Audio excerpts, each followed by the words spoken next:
Class 11 chapter number 3 functions का exercise 3.1 का हम एग्जाम्पल करेंगे। ठीक, तो हमारा फर्स्ट हमारा एग्जाम्पल 7th है। Let f is this be a function described by the formula f of x equal to ax plus b for some integer a b determine a b। मतलब हमको यहाँ पे a b निकालना है। आपको f of x दे रखा है क्या, ax प्लस b, और ये दे रखा है। देखिए इसमें क्या है ना कि ऑर्डर पेयर है। ऑर्डर पेयर कैसा हो, देखो ऑर्डर पेयर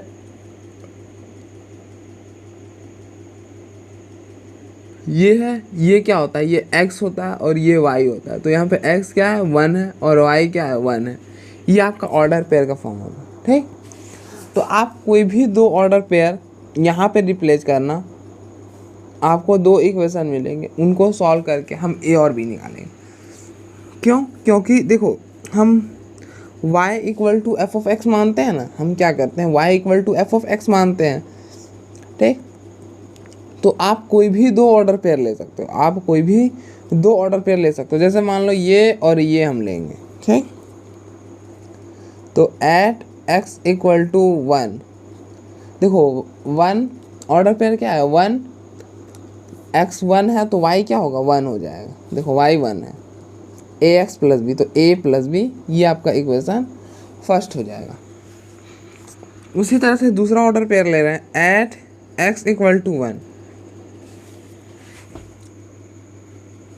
देखो x यहाँ पे ये वाला जो है ना ये 0 है, तो एट x इक्वल टू 0, देखो 0 पर 0 यहाँ पे रिप्लेस करो तो क्या होगा 0 और ये b बनेगा, और y के जगह y क्या है, देखो ये है 0 माइनस 1, ये आपका x होता है और ये आपका y होता है। तो यहाँ पे x जो है वो 0 है और y क्या है, y आपका -1 है, तो -1 डालो तो -1, तो b आपका -1 हो गया। अब क्या करो, इस इक्वेशन फर्स्ट में लिख दो, from equation first 1 equal to a plus b, तो b क्या है b -1 है, तो -1 इसको इधर भेज दो तो a आपका 2 हो जाएगा। ठीक, तो a आपका 2 हो गया। Okay,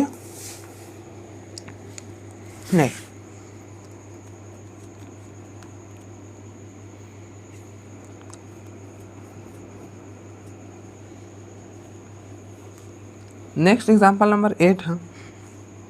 if f be a function defined from real number to real number, mapping है इसका रियल नंबर से real number, we defined as follow. F of X का आंसर 1 होगा जब x आपका क्या है रेशनल नंबर है, और एफ ऑफ एक्स का आंसर -1 होगा अगर x इरेशनल, मतलब जो रेशनल नहीं है वो।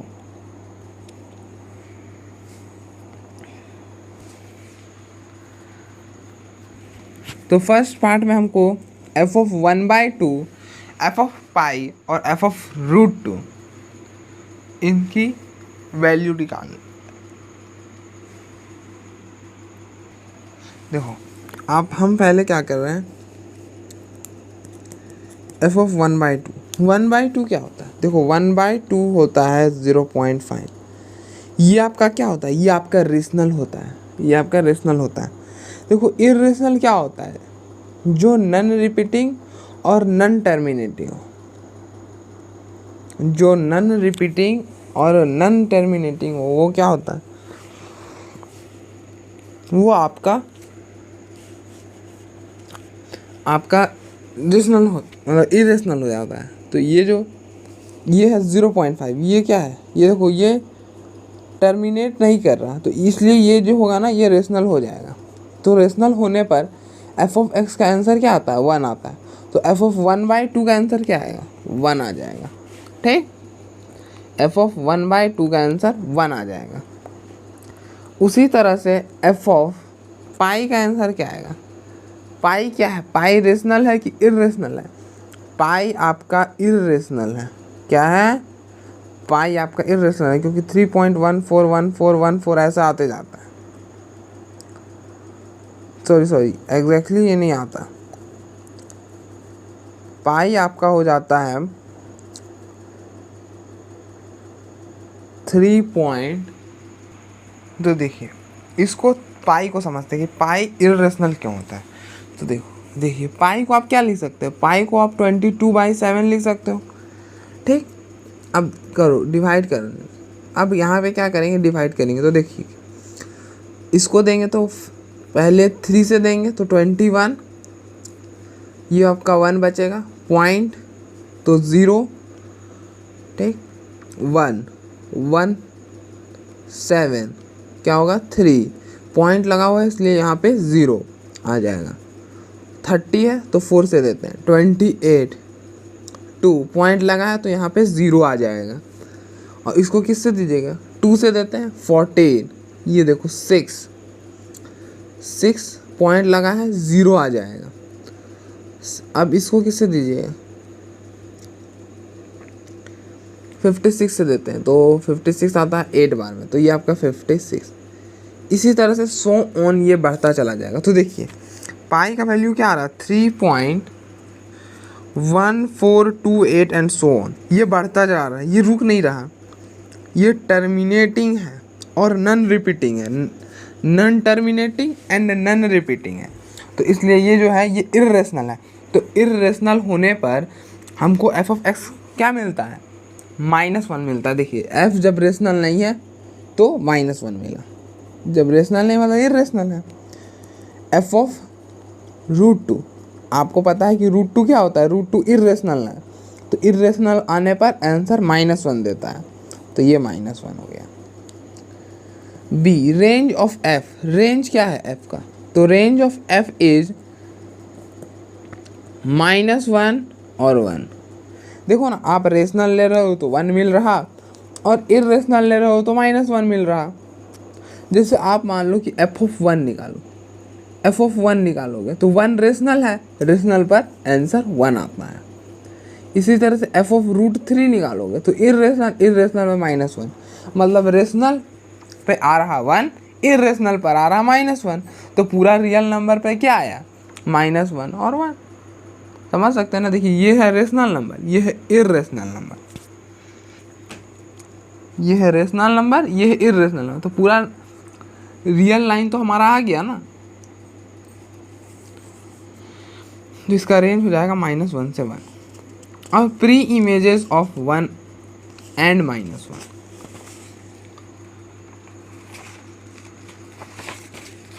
Pre images of 1 and -1। देखिए इसको थोड़ा सा यहाँ पे समझते हैं।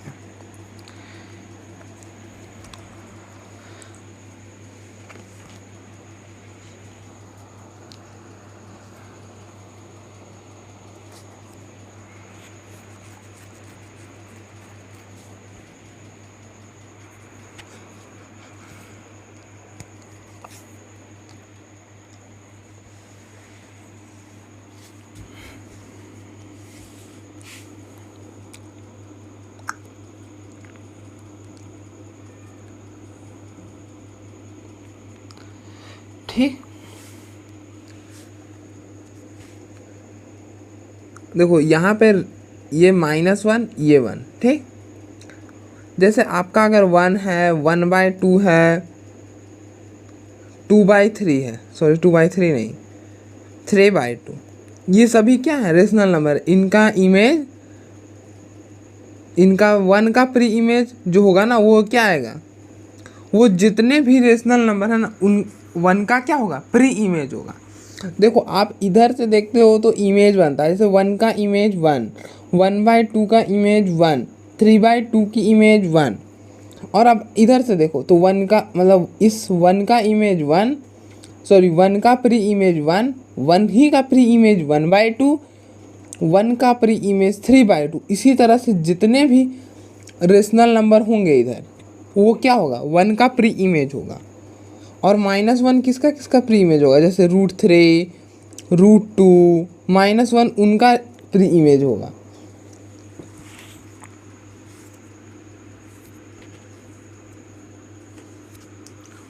तो आप क्या देख रहे हो, जैसे इस चीज़ को समझने का एक और तरीका है कि जैसे आपका स्क्वायर फंक्शन, हम यहाँ पे मान रहे हैं एफ ऑफ एक्स आपका, इसको पीछे ही बताएंगे, यहाँ पे एग्जांपल लेते हैं। जैसे F of X equal to X square है आपका, 1 0 -1 हम ले रहे हैं ना। तो देखो अगर 1 को रिप्लेस करते हो तो 1, 0 को रिप्लेस करते हो इमेज 0, -1 को रिप्लेस यहाँ पे करते हो। देखो ये आपका डोमेन है, मतलब आप यहाँ पे x की जगह रिप्लेस करोगे और आपको जो मिलेगा वो उससे जो होगा वो ऑर्डर पेयर डिफाइंड हो। जैसे आप एफ ऑफ 1 निकालो तो एफ ऑफ 1 क्या होगा, 1 यहाँ पे 1 रिप्लेस करोगे तो 1 का स्क्वायर 1। आप एफ ऑफ 0 निकालो तो आप क्या करोगे, 0 यहाँ पे रिप्लेस करोगे, 0 का स्क्वायर 0, तो इमेज 0 बना। उसी तरह से एफ ऑफ -1, तो आप -1 को यहाँ पे रिप्लेस करो, -1 का स्क्वायर, आपको 1 मिलेगा। ठीक, अब हमको क्या करना ना, यहाँ पे अगर क्वेश्चन पूछता कि आप बताइए प्री इमेज 1 का, तो 1 का प्री इमेज क्या है, 1 का प्री इमेज 1 है और 1 का प्री इमेज -1 है। देखो मैं इधर से देखिएगा तो इमेज और इधर से देखिएगा तो प्री इमेज। ठीक, तो अगर ये पूछे कि 1 का प्री इमेज क्या है, प्री इमेज क्या है, अगर ये आपसे कोई पूछे तो देखिए आप क्या बोलिएगा कि 1 का प्री इमेज 1 है और 1 का प्री इमेज -1, मतलब 1 का प्री इमेज 1 और -1 है। ठीक, आप ये बोलिएगा। लेकिन ये तो स्क्वायर फंक्शन का केस हो गया। देखिए यहाँ पे तो 2 था तो आपने बता दिया।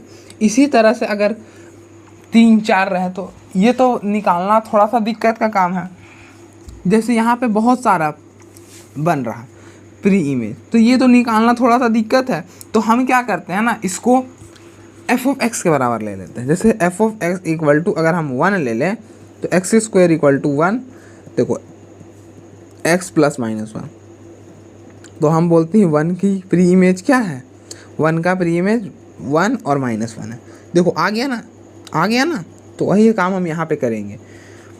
हम क्या करेंगे,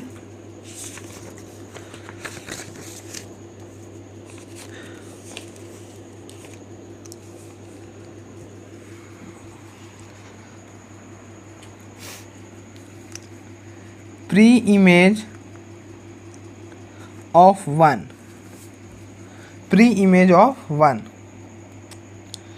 तो हम क्या करेंगे, एफ ऑफ एक्स को 1 के इक्वल ले लेंगे। प्री इमेज मतलब रेंज जो आपको मिला, एक्स को रिप्लेस करने के बाद जो आपको मिला वही क्या हुआ, वही प्री इमेज हुआ। तो इसलिए हम इसको एफ ऑफ एक्स के बराबर ले लेंगे। अब देखिए यहाँ पे एफ ऑफ एक्स 1 के इक्वल कब आ रहा, एफ ऑफ एक्स 1 के इक्वल तब आ रहा जब एक्स आपका रेशनल है। तो आप यहाँ लिख दीजिएगा, तो एक्स बिलोंग्स टू रेशनल। ये आपका क्या हुआ, प्री इमेज ऑफ 1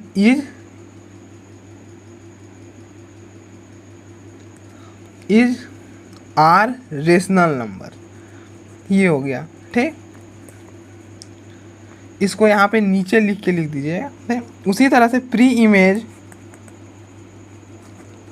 ऑफ -1, उसके लिए क्या कीजिए, एफ ऑफ एक्स को -1 के इक्वल ले लीजिए, एफ ऑफ एक्स को -1 के इक्वल ले लीजिए। देखिए एफ ऑफ एक्स -1 कब आ रहा, जब एक्स जो है वो रेशनल नहीं है, जो एक्स रेशनल नहीं है। तो एक्स क्या होगा, जब एक्स रेशनल नहीं है तो एक्स जो होगा वो इरेशनल होगा, मतलब X belongs to real number में से रेशनल हटा दो। अगर रियल नंबर में से हम रेशनल हटा देते हैं तो हमारा क्या बचेगा, इरेशनल बच जाएगा। क्या बच जाएगा, इरेशनल बच जाएगा। ठीक, तो ये हो गया।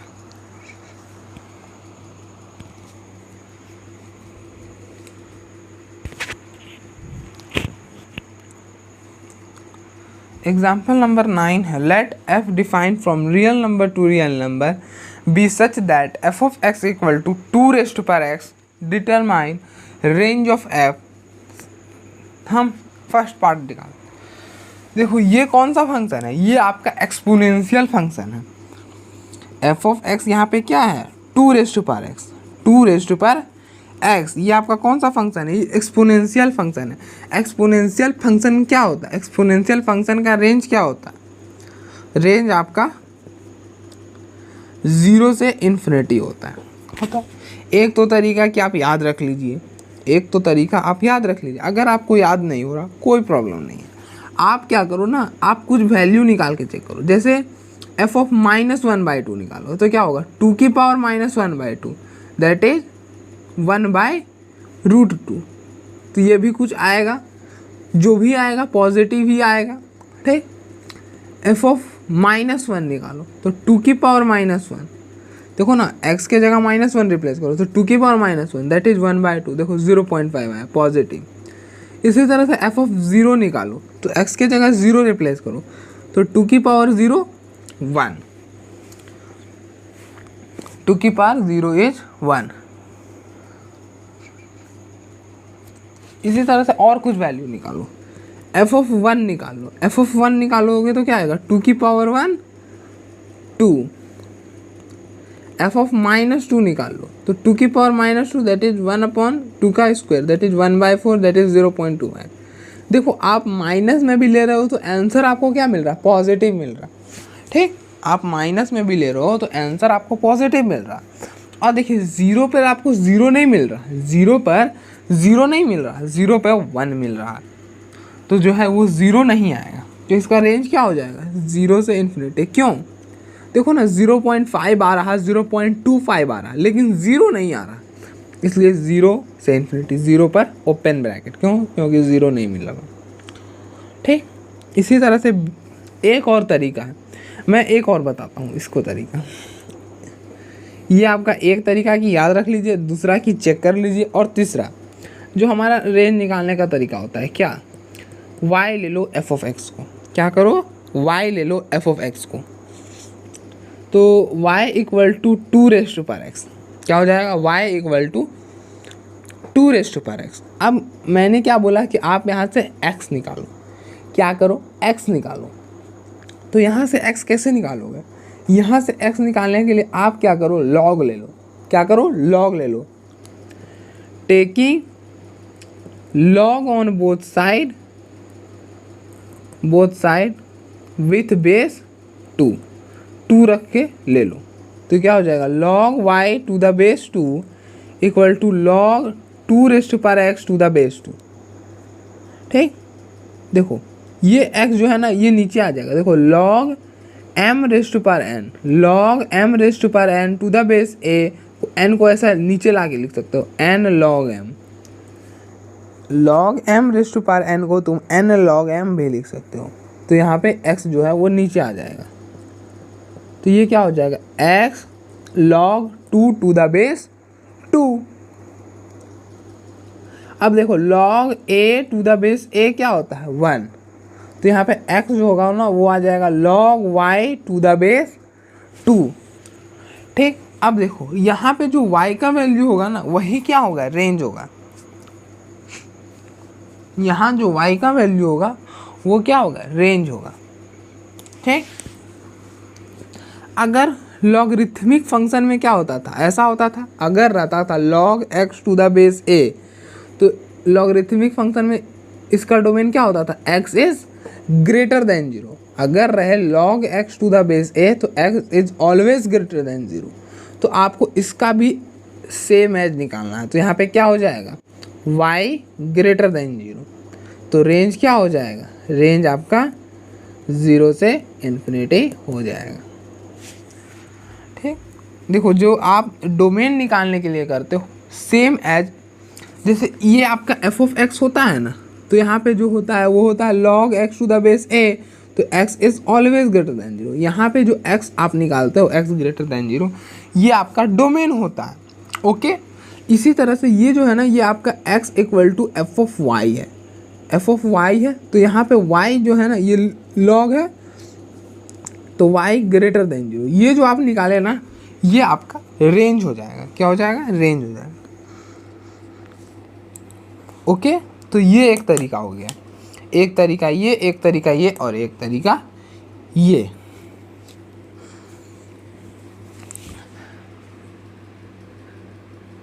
नेक्स्ट पार्ट बी में पूछा है कि एफ ऑफ एक्स जो है वो 1 के इक्वल है। तो एफ ऑफ एक्स आपका क्या है, 2⁻x इक्वल टू 1। तो 2⁻x, देखो इसको क्या लिख सकते हो, 2⁻0 लिख सकते हो। क्यों, anything raised to power 0 is 1, anything raised to power 0 is 1, तो इसलिए इसको 2 की पावर 0 लिख दो। अब देखो when bases are same power are equal, देखो अगर a की पावर m है ना और a की पावर n है तो हम लिख सकते हैं m इक्वल टू n। तो यहाँ पे भी यही करेंगे तो x इक्वल टू 0 आपको मिलेगा। ठीक, अब थर्ड पार्ट में हमको बोला है whether F of X plus Y equal to F of Y into F of X hold कर रहा, तो आप क्या करो ना, F of X plus Y निकालो। क्या करो, F of X plus Y निकालो। तो F of X plus Y क्या आएगा, देखो एक्स के जगह ये रिप्लेस करो, एक्स के जगह आप ये एक्स प्लस वाई रिप्लेस करो, तो 2⁻x प्लस वाई। देखो अगर a की पावर m प्लस n है ना तो आप ऐसा लिख सकते हो a की पावर m इंटू a की पावर n। ठीक, तो आप यहाँ पे यही करेंगे, लिखेंगे 2⁻x इंटू 2⁻y। अब इसको पहले और इसको बाद में कर दो तो हो जाएगा 2⁻y 2⁻x। ये आपका एफ ऑफ वाई है और ये आपका एफ ऑफ एक्स है। देखो 2⁻x, एक्स क्या है, एफ ऑफ एक्स, और आप एफ ऑफ वाई निकालो। एफ ऑफ वाई क्या होगा, एक्स के जगह वाई रिप्लेस करो तो 2⁻y, ये आपका एफ ऑफ वाई हो जाएगा। तो देखो ये वाला जो है ना ये होल्ड कर गया, क्या कर गया, होल्ड कर गया। ओके, तो अब हमारा नेक्स्ट एग्जाम्पल है एग्जाम्पल नंबर 10। ठीक, एग्जाम्पल नंबर 10 है, let A be the set of positive integers, let F defined, मतलब एफ मैपिंग है ए टू जेड। ठीक, positive integer be defined by F of N equal to P, where P is the highest prime factor of N. P क्या है, highest prime factor N का। If range of F is 3, find the set A is a uniquely determined. देखो ए set में ना 2 element है तो हम क्या करते हैं, लेट कर लेते हैं, let the element of set A be M and N मान लेते हैं, मतलब दैट इज सेट के जो ए के एलिमेंट्स है ना वो एम और एन है। ठीक, ये लाइन बोल रहा एफ ऑफ एन पी है, जहाँ पे पी जो है ना वो highest prime factor of N है। ठीक, और रेंज आपको 3 देगा। ये इंपॉर्टेंट चीज़ देगा, रेंज 3। रेंज का मतलब क्या होता है, जैसे आपका एफ ऑफ एक्स एक्स है, ठीक, तो आपको बोले एफ ऑफ 1 निकालो तो 1 आएगा, एफ ऑफ -1 निकालो, हम एक्स स्क्वायर ले रहे हैं, हम F of X equal to X square ले रहे हैं, तो -1 का यहाँ पे -1 रिप्लेस करो तो -1 का स्क्वायर 1 आया। तो आप बोले ना कि रेंज आपका 1 है, रेंज आपका 1 है। ठीक, तो देखो मैंने ऐसे एग्जाम्पल में ही समझाया, मैं जानता हूँ इसका जो डोमेन है वो रियल नंबर होता है और रेंज होता है वो 0 से इन्फिनिटी होता है, लेकिन मैं एग्जाम्पल में समझ रहा हूँ। जैसे ऐसे मान लीजिए ना कि इसका डोमेन आपका जो इसका इस फंक्शन के लिए इसका जो डोमेन है ये अभी -1 और 1 ही है। ठीक, ऐसा सपोज कर लेना, ऐसा सपोज कर रहे हैं कि इसका जो डोमेन है वो -1 और 1 है। जैसे यहाँ पे 2 है, उसका हमको एक ही रेंज मिल रहा है 1। तो देखिए आपने एफ ऑफ 1 भी रिप्लेस किया तो भी आपको 1 मिला, एफ ऑफ -1 रिप्लेस किया तब भी आपको 1 मिला। ठीक, तो उसी तरह से यहाँ पे अगर आप एफ ऑफ एम निकालो ना वो भी आपको 3 मिलेगा, और एफ ऑफ एन निकालो वो भी आपको क्या होगा, 3 मिलने वाला है। ठीक, आपको क्लियर होगा, आई होप कि आपको क्लियर होगा ये बात। ठीक, तो ये जो 3 है ना ये आपका P है, वेयर P, तो P देखिए ना, P आपका 3 है, P आपका 3 है। तो 3 मतलब क्या, highest prime factor of n। n क्या है? m और n है, ठीक।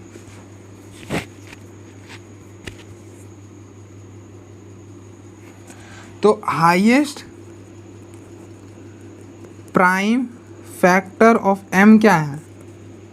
Factor of m is 3 and highest prime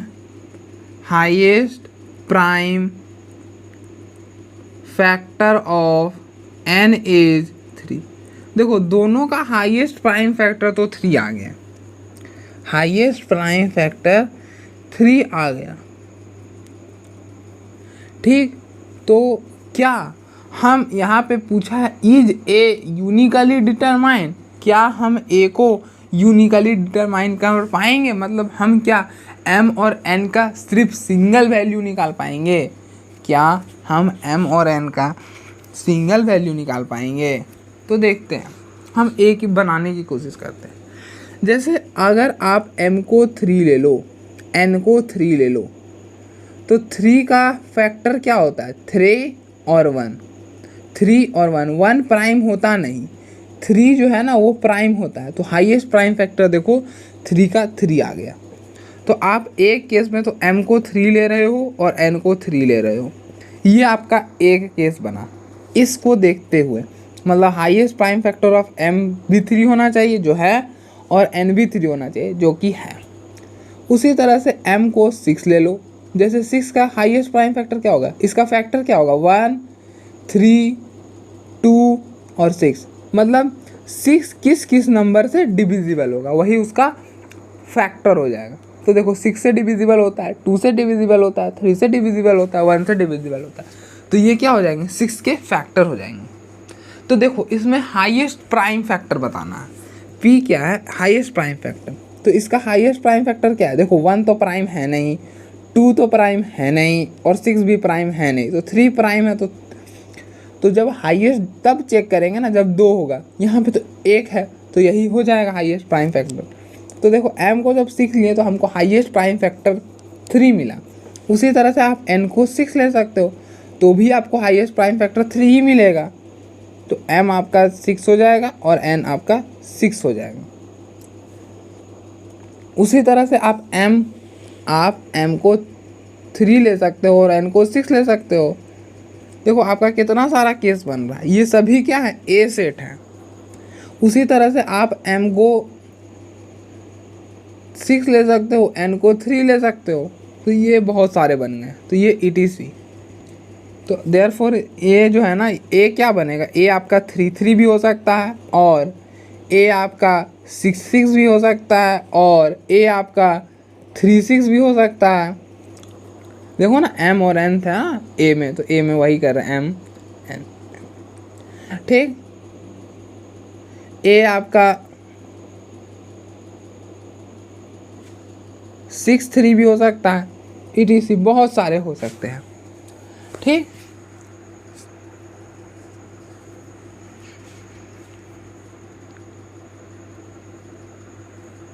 इसलिए जो a है ना वो यूनिकली डिटरमाइंड नहीं है, therefore a is not uniquely determined. इसलिए a जो है वो यूनिकली डिटरमाइंड नहीं है। आई होप ये समझ में आया होगा आपको। क्यों? देखिए मैंने m को 3 और n को 3 इसलिए माना क्योंकि यहाँ पे क्या बोला है, ये highest prime factor of m is 3 होना चाहिए और highest prime factor of n भी 3 होना चाहिए। तो हम इसलिए केसेस बना के चल रहे कि m और n ऐसा भी हो सकता है, ऐसा भी हो सकता है, ऐसा भी। लेकिन गौर करने मतलब ध्यान देने वाला बात यह है कि जो m और n का हाईएस्ट प्राइम फैक्टर होगा ना वो 3 होना ही चाहिए, क्योंकि यहाँ लिखा हुआ है, आप देख सकते हैं, इसलिए 3।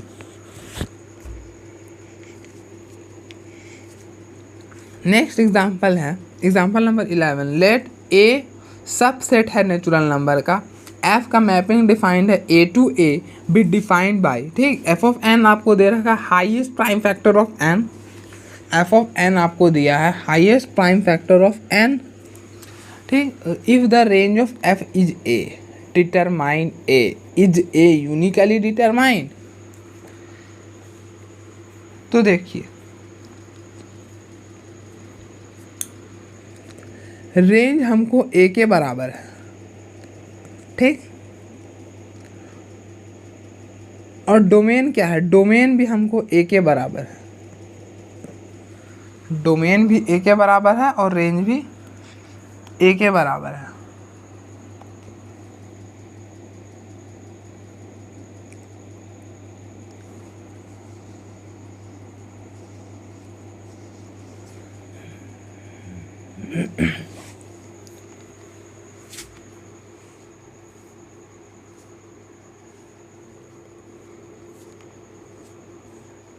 अच्छा, यहीं पे आप देखिएगा जो आपका रेंज था वो क्या था, 3। 3 क्या है, एक प्राइम नंबर है। तो जब हम हाईएस्ट प्राइम फैक्टर देख रहे हैं, तो हाईएस्ट प्राइम फैक्टर देख रहे हैं, तो जो रेंज होगा वो क्या होगा, प्राइम फैक्टर ही होगा ना, मतलब प्राइम ही होगा ना। जो भी यहाँ पे रेंज आपको क्या मिल रहा है, जैसे आप निकालो, देखिए मैं समझाने का प्रयास, जैसे आप मान लो ना कि ए सेट है आपका 3, 5, ऐसा मान लेते हैं। क्यों माने, अब देखिए आप f(3) निकालो। f(3) जो है हाईएस्ट प्राइम फैक्टर ऑफ 3, देखो 3 और 1, इसका 3 का फैक्टर क्या होता है, 3 और 1, तो हाईएस्ट प्राइम फैक्टर 3 का 3 आ जाएगा। उसी तरह से f(5) निकालो, तो हाईएस्ट प्राइम फैक्टर ऑफ 5, तो 5 का फैक्टर क्या होता है, 5 और 1, तो हाईएस्ट प्राइम फैक्टर क्या हो जाएगा, देखो 1 प्राइम तो होता नहीं, तो 5 ही हो जाएगा। तो देखो जो आप डाल रहे हैं ये डोमेन है और जो आपको मिल रहा है ये रेंज है। तो रेंज क्या है, रेंज 3 और 5 है, जो कि ए के बराबर है। देखो जब आपने ए को प्राइम लिया था, ए सेट को प्राइम लिया था, तब आपको रेंज ए मिला। अगर आप प्राइम नहीं लेते, अगर आप मान लो ए ऐसा ले लेते, 1 2 3 ले लेते, तो f(1) निकालो, तो 1 तो प्राइम होता नहीं, मतलब 1 तो हटा दो, छोड़ दो, 1 नहीं, 2,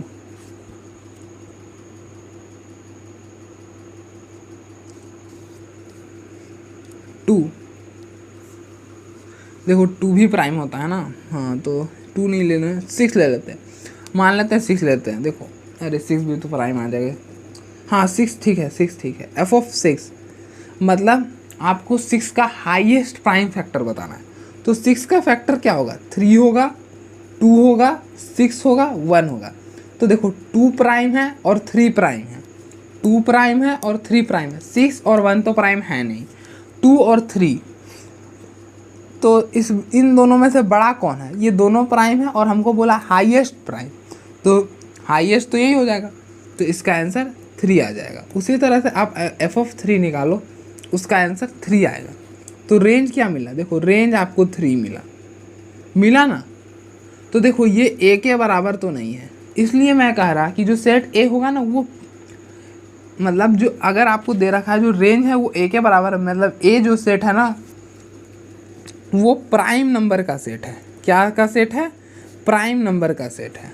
अब प्राइम नंबर जो होते हैं वो तो बहुत सारे होते हैं, जो प्राइम नंबर होते हैं वो तो बहुत सारे होते हैं, उनको तो लिखना पॉसिबल है नहीं। इसलिए जो ए है ना वो यूनिकली डिटरमाइंड तो होगा नहीं। जैसे ए आपका 3 भी हो सकता है,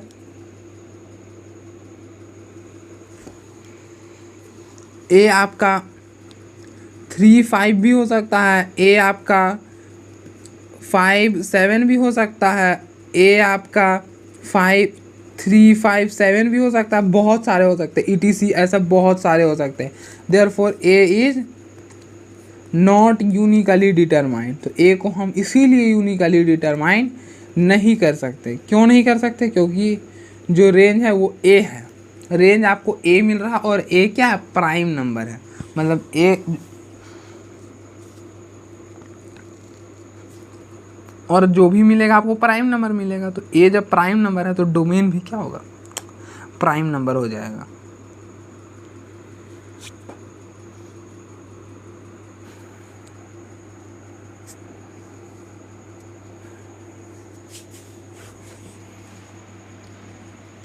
जी मैं फिर से एक बार प्रयास, लेकिन आपको रेंज क्या दे रखा है, highest prime factor of N. तो जो भी आपका रेंज आएगा वो तो प्राइम आने वाला है, मतलब ए सेट आपका प्राइम नंबर वाला सेट होने वाला है। जब ए सेट प्राइम नंबर सेट होने वाला है तो आप ए कैसे डिफाइन कर पाओगे, ए तो ऐसा हो में से कुछ भी हो सकता है ना, इसलिए ए जो है वो यूनिकली डिटरमाइन नहीं किया जा सकता, ए जो है आपका यूनिकली डिटरमाइन नहीं किया जा सकता।